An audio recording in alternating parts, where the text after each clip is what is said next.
Hi everybody, I'm pre-recording this. This week is Parsha Devarim.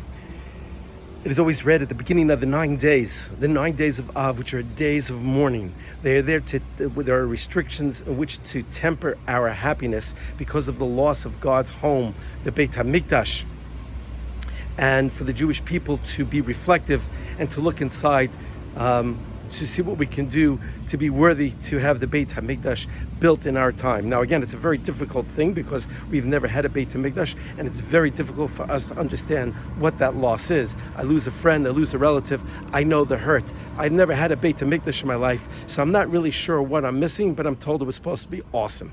Now Devarim is read the beginning of the 9 days, and you don't have to go further than the first verse in the parsha, which Moshe Rabbeinu now recounts as he gives his final address to the Jewish people after his faithful service of 40 years.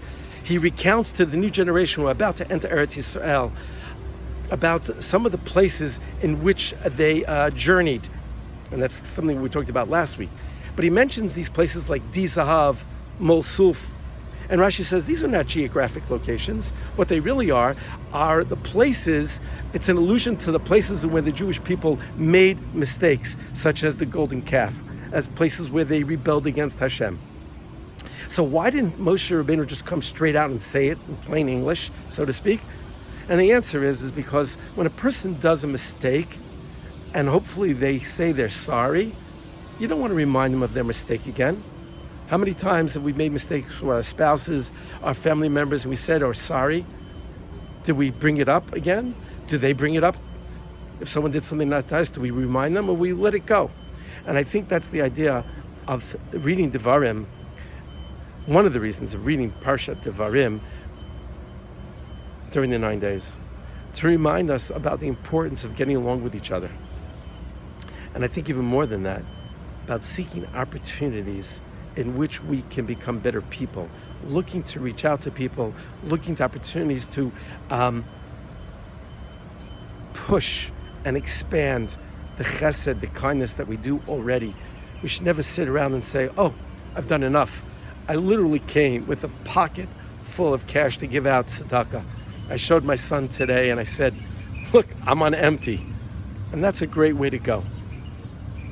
Are we on empty? Have we maxed ourselves out? I was at the Kotel during my trip here, and they were throwing candies, and there were kids at the Kotel. They were scooping up these candies so fast, looking under tables, looking by people's feet, underneath the stands and chairs. And I thought to myself, man, that's the way I should seek out serving Hashem in every mitzvah opportunity, like these kids.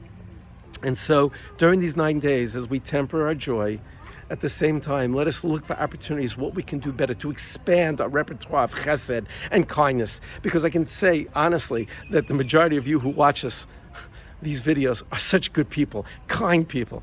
But let's challenge ourselves. Because let's get that building built finally, right? We look at the Kotel and we're happy, but also it's also not good because the Beit HaMikdash is not behind that wall. And we're responsible, every generation, to rebuild that. And to rebuild it means we have to do that through our actions, through Torah, through mitzvot. I love you all. Shabbat Shalom. And again, if you care, please share. Thanks for listening.